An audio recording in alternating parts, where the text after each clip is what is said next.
আজ একটা অদ্ভুত ব্যাপার নিয়ে কথা বলা যাক, একটা প্যারাডক্স। আচ্ছা, এমনটা কি হতে পারে যে একটা পাওয়ার প্ল্যান্ট কম শক্তি উৎপাদন করে আসলে পরিবেশের বেশি ক্ষতি করছে? শুনতে একদমই উল্টো লাগছে, তাই না?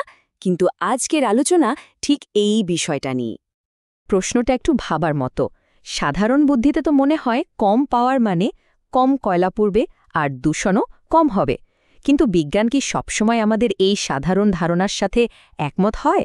চলুন এর গভীরে গিয়ে দেখা যায়।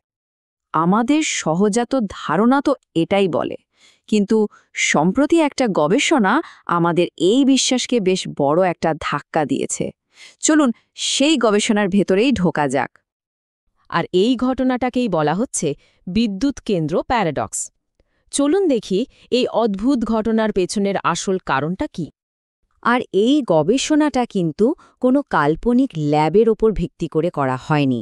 এটা হয়েছে আমাদের দেশেরই বড় পুকুরিয়া তাপবিদ্যুৎ কেন্দ্রের বাস্তব ডেটার উপর ভিত্তি করে, যা বিষয়টাকে আরও অনেক বেশি গুরুত্বপূর্ণ করে তুলেছে।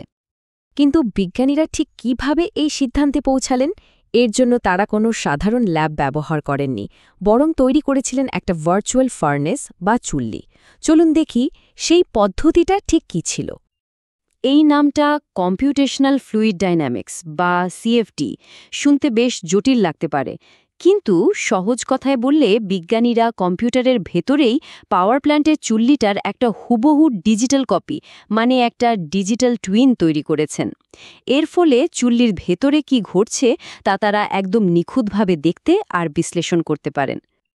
এই ডিজিটাল চুল্লিতে তারা বিটুমিনাস কয়লা ব্যবহার করে মূলত ৩টা অবস্থা পরীক্ষা করে দেখেছেন।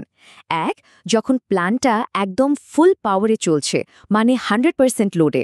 ২, যখন 80% লোডে চলছে। আর ৩, যখন ক্ষমতা কমিয়ে একদম অর্ধেক, মানে 50% লোডে চালানো হচ্ছে। আর এই পরীক্ষা থেকেই বেরিয়ে এলো এক অবাক করা ফলাফল। চলুন সেই চমকপ্রদ ডেটার দিকেই নজর দেয়া যাক। এবার এই চার্টটার দিকে একটু ভালো করে লক্ষ্য করা যাক। দেখুন, যখন পাওয়ার প্ল্যান্টটা 100% লোডে চলছিল, তখন নাইট্রোজেন অক্সাইড বা NOx নির্গমন ছিল 381 ppm। কিন্তু যখনই লোড কমিয়ে অর্ধেক, মানে 50% করা হলো, নির্গমনের পরিমাণটা দেখুন, দ্বিগুণেরও বেশি বেড়ে গিয়ে দাঁড়ালো 974 ppm। অবিশ্বাস্য, তাই না? কিন্তু মজার ব্যাপার হলো, সব দূষণের ক্ষেত্রে কিন্তু এমনটা হয়নি। সালফার অক্সাইড বা SOx এর ক্ষেত্রে দেখুন, ঠিক যা আশা করা হয়েছিল তাই হয়েছে।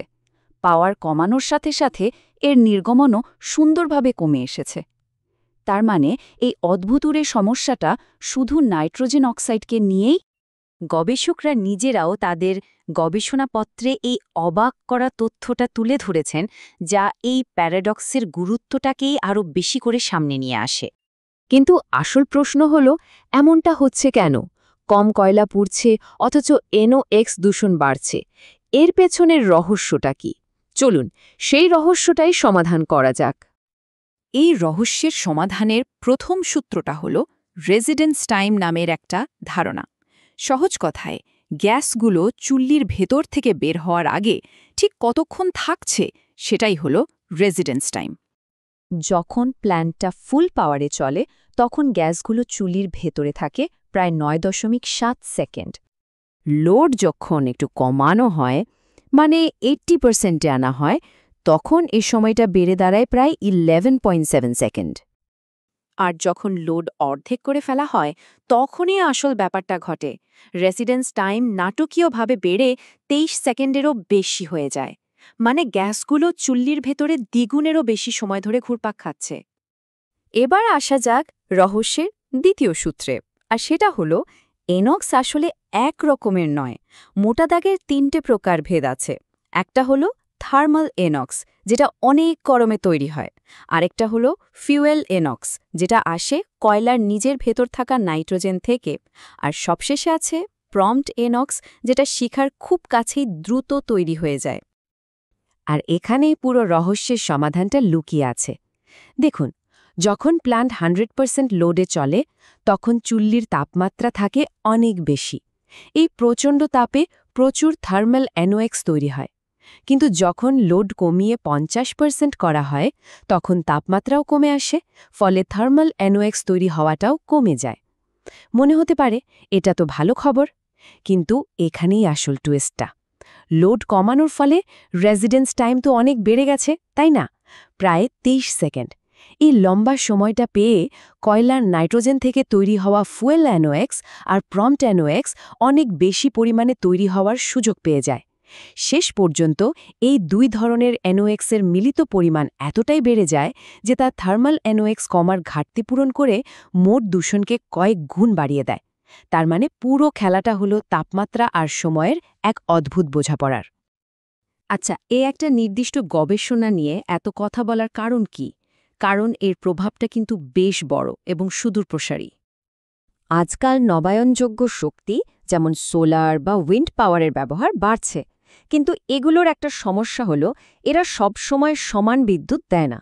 তো যখন সোলার বা উইন্ড পাওয়ার কমে যায় তখন গ্রিডকে সাপোর্ট দেওয়ার জন্য এই পুরনো কয়লা বিদ্যুৎ কেন্দ্রগুলোকেই আবার চালু করতে হয়, আর প্রায় অর্ধেক বা আংশিক ক্ষমতায় চালাতে হয়।